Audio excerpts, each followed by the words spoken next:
우리에게 유명한 달란트 비유의 말씀입니다. 여러분, 이 말씀의 핵심을 붙잡기 위해서는 우리가 질문을 하나 해야 합니다. 오늘 설교 제목이죠. 한 달란트 받은 종이 쫓겨난 이유가 무엇인가? 여러분, 이 사람은 주인에게 책망을 받는 정도로 끝난 것이 아니고 극단적인 처벌, 그러니까 멸망 선언을 듣습니다. 그 이유가 무엇일까요? 우리가 이제 답을 찾아보려고 하니까 26절에 악하고 게으른 종아 이렇게 되어 있습니다. 우리가 이 말 때문에 이 사람이 도덕적인 문제가 있는 것 아닐까, 행동이 느리고 굼뜨는 사람이 아닌가.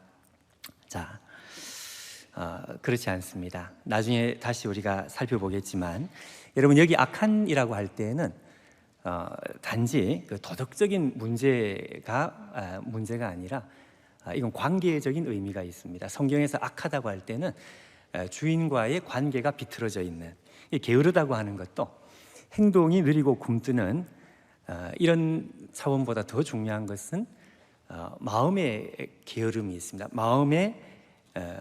마음이 움직이지 않는 거죠. 주인을 향해서 마음이 움직이지 않는 거죠. 자, 여러분, 이 쫓겨난 이 사람이 어떤 사람인지를 우리가 알려면 우리가 읽은 말씀 중에 24절, 25절을 다시 한번 읽어야 되는데, 한번 보십시오. 한 달란트 받은 사람이 하는 말이, 주인이여, 당신은 굳은 사람이라, 무서운 사람이다.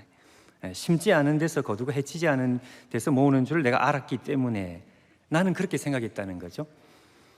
그래서 나는 당신을 두려워했고, 그래서 나가서 달란트를 땅에 감추어 두었습니다. 자, 보소서, 부족하지만 당신의 것을 받아주십시오.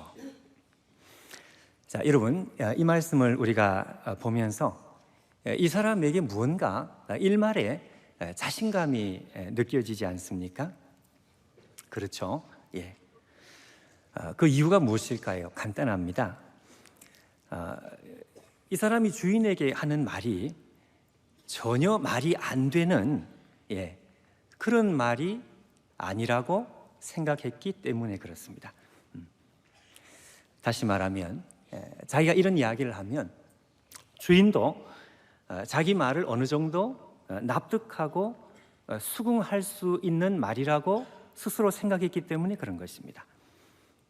여러분, 멸망의 선언이 이 책망 정도가 아니라 극단적 처벌입니다. 멸망 선언이 떨어질지 알면서 주인 앞에서 이렇게 자신 있는 말을 할 수 있는 사람이 있다면 그 사람은 둘 중에 하나겠죠. 미친 사람이든지 아니면 죽을 각오를 했든지. 여러분, 이 사람 미친 사람 아니거든요. 자, 결국 이 사람은 자기가 이 말을 하면 주인이 적어도 칭찬까지는 아니지만 적어도 자기 말을 어느 정도는 참작하고 인정하고 받아줄 줄로 생각을 했던 것입니다. 자, 여러분, 실제로 이 사람이 이렇게 말을 하는 데는 근거가 있습니다. 이유가 있습니다.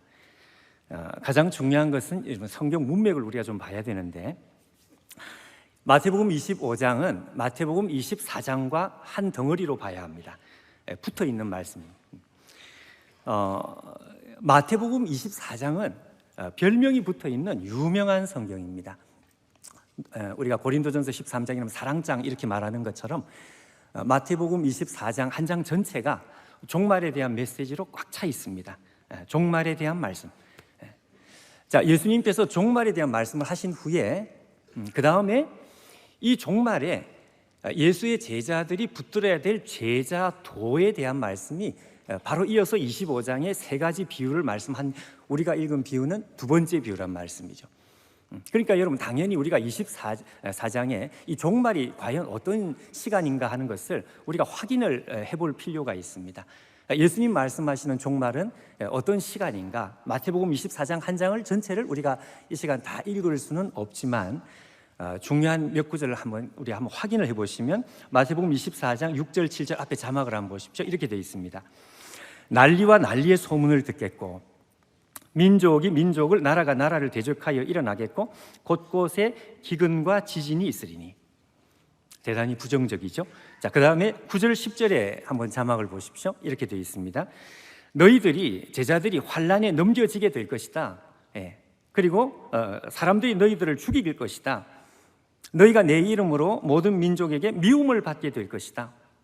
더 나아가서 믿는 사람들도 사는 것이 힘드니까 어떻게 많은 사람들은 제자들을 말하는데요. 그때 사람들이 제자들이 서로 실족하게 될 것이고 서로 미워하게 될 것이다. 자, 이렇게 말씀합니다. 여러분 어떻습니까? 마태복음 24장에 말씀하는 이 종말의 시간은 대단히 부정적입니다. 부정적이라는 것은 대단히 힘든 시간, 믿음의 장사를 할 수 없는 시간. 기본적으로 이 종말의 시간은 대단히 심각한 영적인 불경기와 같습니다. 여러분 우리가 멀리 볼 필요 없이 우리가 살아가는 인생이 얼마나 힘이 듭니까? 한 달란트 받은 종이 하는 말도 바로 그 말인 것입니다. 여러분 대단한 불경기에 장사할 수 있습니까? IMF 시기가 왔을 때 돈 빌려서 투자하는 사람이 있습니까? 그렇지 않습니다, 여러분. 그때는 어떻게 해야 되느냐? 가만히 있어야 돼요. 그러니까 투자를 해야 될 때는 투자를 해야 되고 장사를 해야 되고, 그러니까 지금 이 불경기일 때는 그 시세를 봐야 되는 거죠. 그러니까 이 한 달란트 받은 사람은 머리가 돌아가는 사람입니다. 투자할 때 그리고 하지 말아야 될 때 이걸 분별할 수 있는 사람. 그러니까 이 사람도 나름대로 자기가 분별을 했던 것입니다. 그러니까 원금이라도 지켜야 되겠다. 그러니까 오늘 우리가 읽은 말씀 그대로 25절에 주인이여 보소서, 부끄럽지만 당신의 것을 가지셨나이다. 받아주십시오. 자, 이 사람이 하는 말이 여러분 아주 틀린 말이 아니라는 것을 주인도 어느 정도는 수긍을 해주고 있습니다. 우리가 읽은 말씀에 26절, 27절에 이렇게 되어 있습니다. 악하고 게으른 종아, 나는 심지 않은 데서 거두고 해치지 않은 데서 모으는 줄로 네가 알았느냐? 좋았어. 그러면 이렇게 되어 있습니다. 그러면 그래, 네가 하는 말이 맞다고 치자. 그러면 자 이렇게 나오고 있습니다. 그러니까 주인도 이 사람이 하는 말이 아주 얼토당토하는 말이 아니라는 것을 주인도 알고 있는 것입니다. 여러분 우리가 오늘 본문에 읽지는 못했지만 19절에 보면 이런 말이 있는데요. 19절에 오랜 후에 그 종들의 주인이 돌아와. 여기 오랜 후에라는 말이 아주 의미가 심장합니다. 주인이 종들을 남겨놓고 떠났는데 올 생각을 안 하는 거예요. 그러니까 종들의 느낌에는 오랜 후에 정말 왜 이렇게 안 올까? 여러분 우리가 믿음 생활을 할 때 우리가 그런 생각을 합니다. 주님이 다시 오실 줄 내가 믿지만 왜 이렇게 안 올까? 여기서 한 걸음 더 나가서 말이죠. 이 주인은 설상가상으로 이 재산을 불려라. 아니 이런 상황에서 주인은 오지도 않고 불경기인데 도저히 장사할 수 없는 시간인데, 자 이런 상황에서 주인은 정말 무서운 사람이다. 자 이런 주인 밑에서 원금이라도 잃어버리면 내가 뼈도 못 추리겠다. 이런 생각을 하는 거죠. 여러분 이 한 달란트 받은 종은 바보가 아닙니다. 여러분 이 사람은 머리가 기차게 돌아가는 사람입니다. 냉정한 사람이고요, 능력 있는 사람이고요, 적어도 시세를 분별할 줄 아는 이 사람이 하는 말이 아주 틀린 말이 아니에요. 근데 왜 주인은 그러면 이 사람에게 멸망 선언을 하는 것일까요? 아니 원금이라도 잃어버리지 않았습니다. 부족했지만 그래도 원금을 잃어버리지 않고 그대로 가지고 오고 있습니다. 왜 쫓겨났냐 이거죠. 여러분 문제는 이 사람이 하는 말이 문제가 아닙니다. 자, 여러분 여기에 우리가 집중을 좀 해야 되겠는데요. 말이 문제가 아니고 여러분 통찰이라는 말 아시죠? 꿰뚫어서 아는 것. 마음 중심에 문제가 있는 것입니다. 마음 중심에. 26절과 27절, 특별히 27절 오늘 말씀이 가장 중요한 힌트를 주고 있습니다. 주인이 대답하되 악하고 게으른 종, 나는 심지 않은 썩을 해치지 않은 데서 모으는 줄 네가 알았느냐? 그러면 자, 그 다음에 여러분 잘 보십시오. 너가 마땅히 내 돈을 취리하는 자에게 맡겨서 이자를 가져왔어야 될 거 아니냐? 이자를 가져와야 될 거 아니냐? 이자라도 가져와야 될 거 아니야?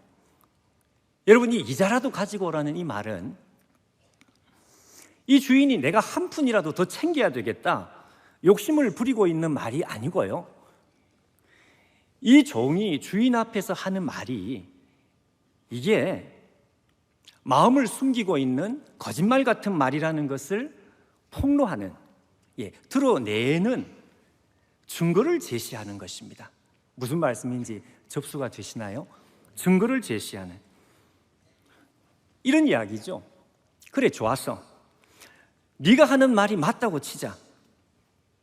그러나 나는 너를 인정할 수가 없어.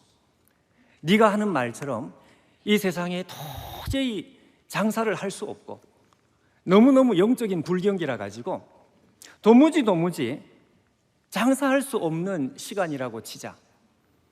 근데 너가 정말 나를 사랑하고 나를 향한 믿음과 사랑이 있어서 정말 이 사랑을 돌려드리고 싶은 마음이 네 속에 진짜 있었다면 너는 이자를 가져왔어야 돼. 네가 장사를 하지 않은 것은 환경의 문제가 아니야. 네가 장사를 하지 않은 것은 상황이 어려웠기 때문이 아니다. 너는 나를 향한 사랑과 믿음이 없는 것이다. 주인은 통찰을 하고 있습니다.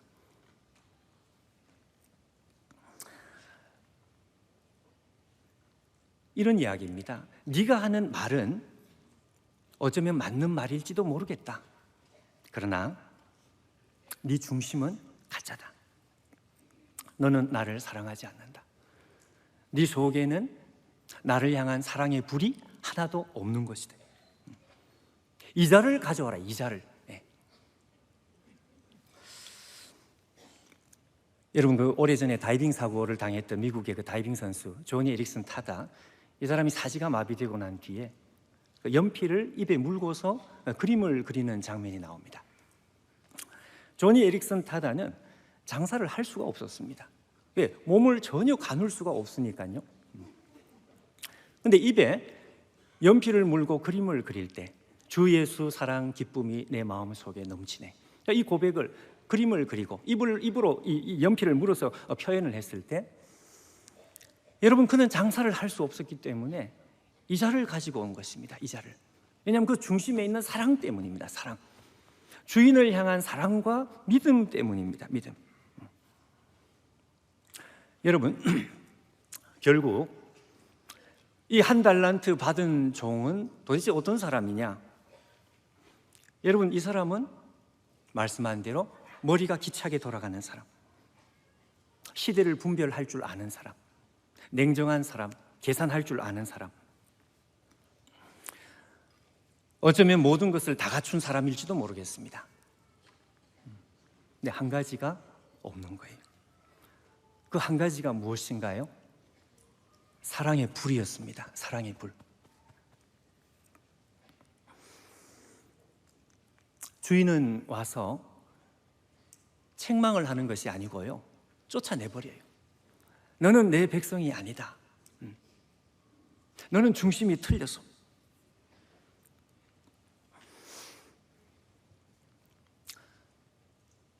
여러분, 오늘 하나님께서 우리에게 이 종말을 사는 제자가 누군지에 대해서 아주 분명한 그림을 그려주고 있습니다. 이 세상에서 가장 뜨거운 소멸하는 불이신 하나님, 사랑의 불이신 하나님, 그 하나님을 우리의 가슴 속에 모시고 사는 사람들, 여러분, 그 사람에게 사랑의 불이 없는 것이 이게 가능한 것일까요? 예수님 말씀은 불가능하다 이거죠. 불가능하다. 그건 내 백성이 아니다.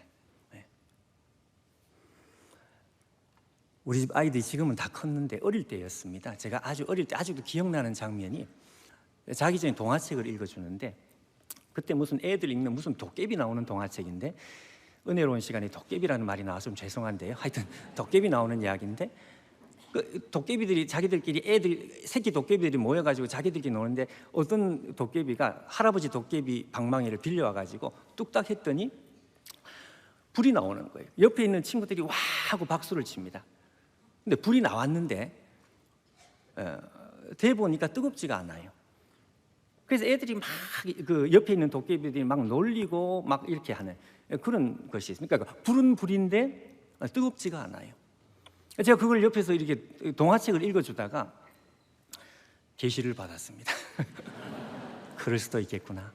그러고 나서 그 생각이 떠나지가 않는 거죠. 분명히 불같이 생겼는데 뜨겁지가 않은 거예요. 예.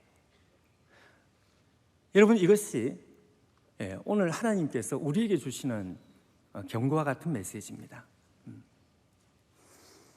미국의 복음주의자 프란시스 첸이라고 하는 중국계 미국인인데, 이분이 하는 말이, 이분이 쓴 책의 제목이 Crazy Love라는 책이 있습니다. 그 기자들이 와서 물었습니다. 당신 책 제목이 좀 이상하다. 왜 하필 crazy냐? crazy가 도대체 미친 사랑이 도대체 이게 뭐냐? 그러자 프란시스 첸이 하는 말이, 그럼 crazy란 말 말고 어떤 말이 적당하다고 생각하냐? 나는 아무리 생각해도 crazy라는 말보다 더 적당한 말이 없는데, 이 프란시스 첸은 그런 이야기를 해요. 자기가 한평생 아버지의 사랑을 가깝게 느낀 게 30초였다 그래요. 30초. 자기가 태어날 때 자기의 생모가 돌아가시고, 그리고 새엄마가 자기 9살 때 돌아가셨는데, 그때 가족들이 너무 슬퍼가지고 병원에 앉아있는 그때 아버지가 자기에게 어깨에 손을 얹고 위로를 해주는, 그게 30초였는데 그게 아버지 사랑을 받은 전부였다 그래요. 그러니까 이 아버지가 얼마나 무섭고 얼마나 가까이 하기 힘든 분이었는지. 그러니까 자기는 하나님을 믿어도 어떻게 하면 하나님을 잘 믿느냐, 하나님의 심기를 건드리지 않는 것, 이게 제일 잘 믿는 것이다. 자, 이런 분이 하나님의 사랑을 제대로 만났습니다. 창조주 하나님께서 사람이 되셔서 우리를 찾아오셨다고 하는 이 복음의 메시지에 부딪히고 난 다음에 이 사람이 crazy가 돼버린 거예요. 그리스도인들이 crazy가 되지 않는 것이, 이게 불가능하다. 프란시스 첸의 말이 맞습니다, 여러분. 오늘 예수님께서 이 1달란트 받은 사람을 향해서 하시는 말씀이 그 말씀입니다. 여러분, 그렇다면 한번 생각해 보십시오. 여기 나와 있는 5달란트 또 5달란트를 남긴 사람, 2달란트 또 2달란트를 남긴 사람, 이 사람은 도대체 어떤 사람일까요? 이 사람은 1달란트 받은 사람과 정반대에 있는 사람입니다. 이게 지금 단지 성실성의 문제나 단지 이게 능력의 문제가 아니다 이거죠. 이 사람들은 능력이 많은지 적은지 그게 문제가 아니라, 이 사람들은 주인에 대한 사랑이 충만했던 사람입니다. 아무리 봐도, 이 사람들도 바보가 아니니까요, 아무리 봐도 지금 이게 장사를 할 수 있는 상황이 아니라는 것을 이 사람들도 알아요. 그런데 장사를 한 거죠. 왜? 주인이 장사를 하라고 했으니까. 그것 말고는 없습니다. 미친 척하고 장사를 한 거죠. 나타난 결과는 5달란트가 남고 2달란트가 남습니다. 이거는 자기의 실력이 아니고 이거는 기적이었던 것입니다. 마치 누구하고 비슷한가 하니까, 여러분 구약 성경에 나오는 다윗이 이스라엘 왕이 되고 나서 제일 먼저 했던 일이 뭔가 하니까 예루살렘 성을 정복하는 일이었습니다. 그럼 다윗이 예루살렘 성을 정복하는 순간까지 예루살렘은 이스라엘 땅이 아니었다는 뜻이냐? 그렇습니다.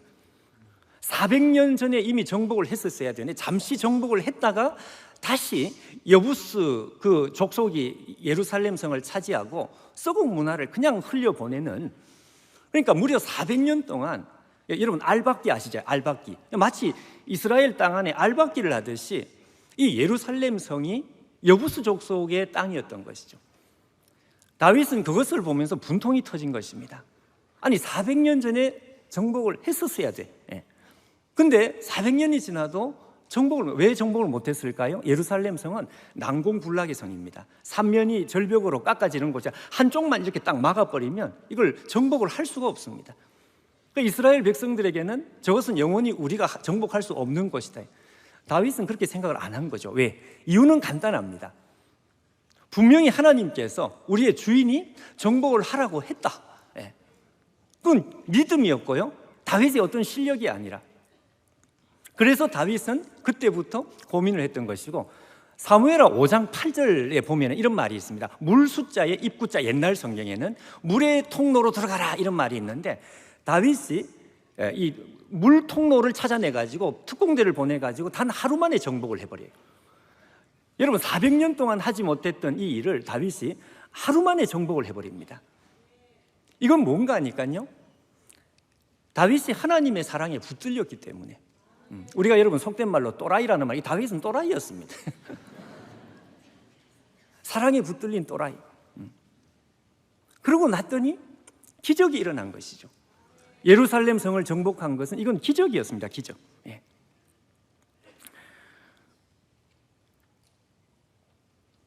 한 달란트 받은 사람하고 참 비슷한 사람 한 사람 있습니다. 가룟 유다입니다. 가룟 유다. 여러분 그 요한복음 12장에 보면 마리아가 향유 옥합을 깨뜨릴 때 그때 가룟 유다가 이런 이야기를 합니다. 저 비싼 향유 옥합을 300데나리온에 팔아가지고 가난한 사람들을 나누어 주면 참 좋겠다. 여러분 이게 얼마나 좋은 말입니까? 근데 문제는 성경에 뭐라고 되어 있는가 하니까 이렇게 말하는 것은 저는 도적이라 이렇게 되어 있어요. 저는 도둑이라. 왜 그럴까요? 가룟 유다는 머리가 기차게 돌아가요. 딱 이거 보니까 벌써 이게 지금 이게 견적이 나오는 거죠. 이거 300데나리온 팔아 가는, 얼마나 좋은 이야기입니까? 한마디로 옳은 이야기입니다. 옳은 이야기. 근데 하나님께서는 아니다 이거죠. 너는 가짜다. 왜? 그는 하나님의 백성이 아니요, 그의 중심에 사랑의 불이 없었던 것입니다. 그러니까 여러분 아무리 옳은 이야기를 해도 이게 하나님께서 인정이 안 되는 거죠. 교회는 여러분 옳은 말을 하는 사람들이 교회를 세우는 것이 아니다. 교회는 하나님의 사랑의 불이 뜨거운 사람이 교회를 세우는 것이다.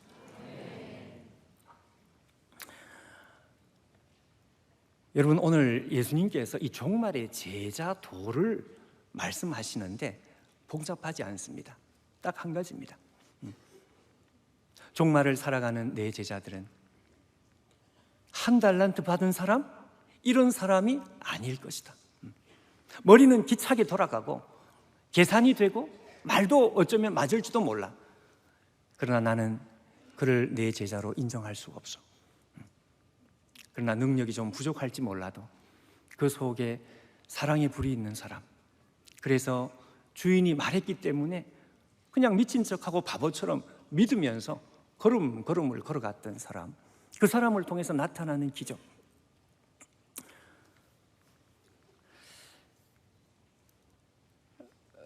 우리 한국교회 설교 잘하기로 유명하신 한 원로 목사님, 제가 이름을 굳이 밝힐 필요가 없을 것 같아서 한 목사님 제가 이렇게 가까이 한번 식사를 하는데 이분이 어떤 말씀을 하는가 하니까요,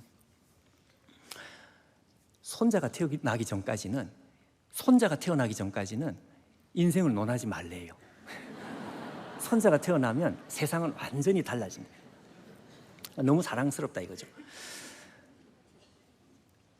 근데 한 번은 이 원로 목사님과 그 사모님, 그러니까 이제 그 할머니, 할아버지와 할머니 그리고 손자 셋이 이렇게 있는데, 그 원로 목사님 말이 어떻게 여자들은 꼭 저렇게 뭔가를 확인해야 되는지 자기는 이해를 못 하겠대. 무슨 이야기인가 하면은 그 할머니께서, 그 사모님께서 이 손자를 앞에 앉혀놓고 질문을 하신 거예요. 질문을.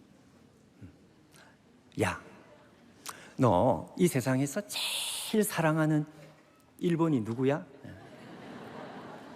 근데 여러분, 얘가 0.1초 만에 할아버지 이렇게 나온 거예요. 여러분, 이 할아버지가 얼마나 행복했겠습니까? 그 순간이 정말 나는 죽어도 좋아 이런 생각이 들 정도로 너무너무 행복하셨대요. 이 할머니가 의기소침해져 가지고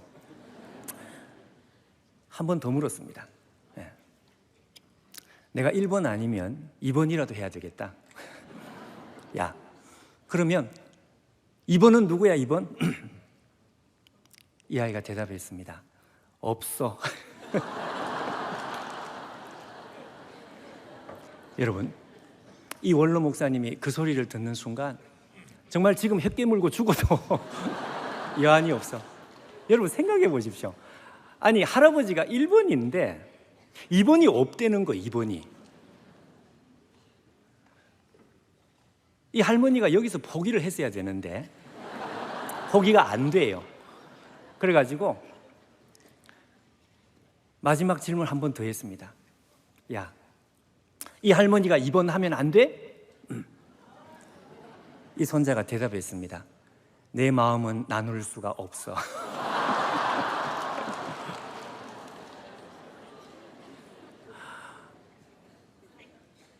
야, 저는 여러분 그 이야기를 들으면서 바로 저것이 우리를 향한 하나님의 사랑, 이보다 더 좋은 설명이 있을까? 그런 생각이 드는 거예요. 여러분, 하나님께서 이 자리에 굉장히 많은 분들이 오셨는데 여러분, 우리 한 사람 한 사람을 향해서 하나님께서 우리에게 하시는, 개인적으로 하시는 말씀이 이것입니다. 너가 내 1번이다. 근데 문제는 2번이 없어요. 2번이 없어요. 그리고 하나님의 마음은 나눌 수가 없어요. 100년 전에 웨일스에서 큰 부흥이 왔을 때 그때 이 부흥을 경험했던 사람들이 불렀던 노래, 지금도 여러분 우리가 부르는 노래 있습니다. 바다 같은 주의 사랑, 그거 있죠. 그 1절, 2절 이제 우리가 보통 부르는데 번역이 잘 안 된 것 같아요. 3절에 보면 이런 가사가 있습니다. 영어 가사에 보면 이런 가사가 있습니다. You alone shall be my glory. 당신만이 나의 영광입니다. 그 다음에 뭐라고 되어 있는가 하면요, You alone shall be my glory. Nothing in the world I see. Nothing in the world I see. 무슨 이야기입니까? 이 세상에 내 눈에 보이는 것이 아무것도 없다. 우리가 흔히 하는 말대로 눈에 아무것도 뵈는 게 없는 거예요. 하나님의 사랑에 부딪히고 하나님의 영광이 내 눈에 한번 들어왔더니 그 다음부터는 눈에 뵈는 게 아무것도 없다는 것입니다. 여러분, 이것이 종말을 살아가는 제자들의 고백입니다. 왜?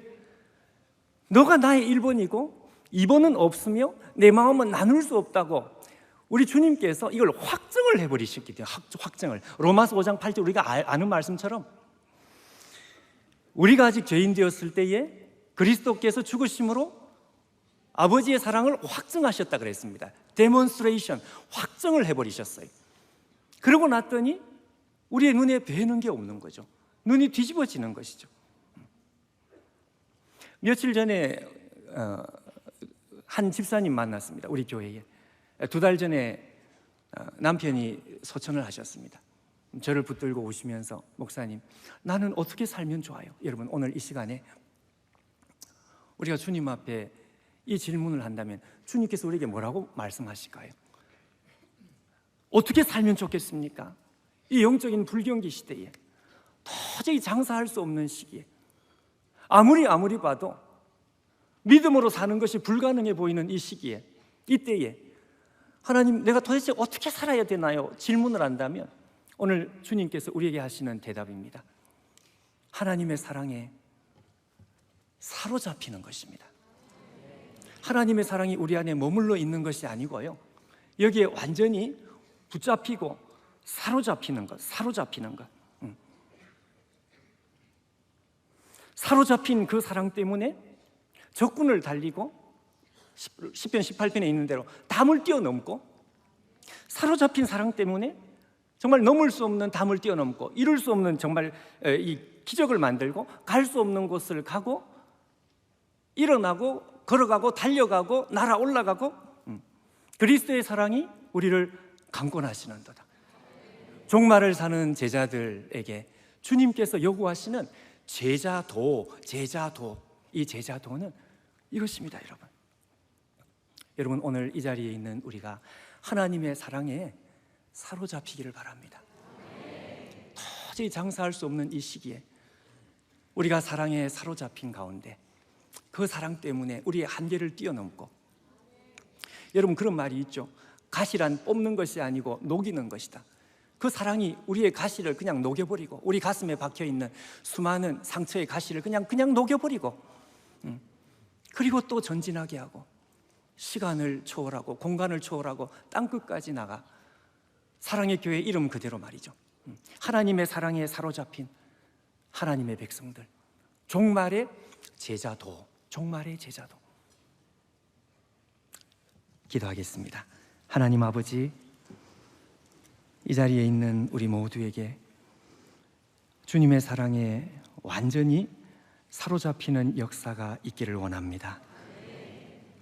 주님, 이 사랑이 우리로 숨쉬게 하고, 이 사랑이 우리를 걸어가게 하고, 이 사랑이 우리로 오늘 하루를 견디게 하고, 이 사랑이 우리를 일어나 걷고 뛰고 달리게 만드는 주님 사랑에 완전히 사로잡힌 종들이 되어서 믿음의 장사를 할 수 없는 영적인 이 불경기의 시기에 우리에게서 상상할 수 없는 영적인 괴력이 우리에게서 나타나는 것을 경험하는 우리 모든 성도들 되게 하여 주옵소서. 예수님의 이름으로 기도하옵나이다.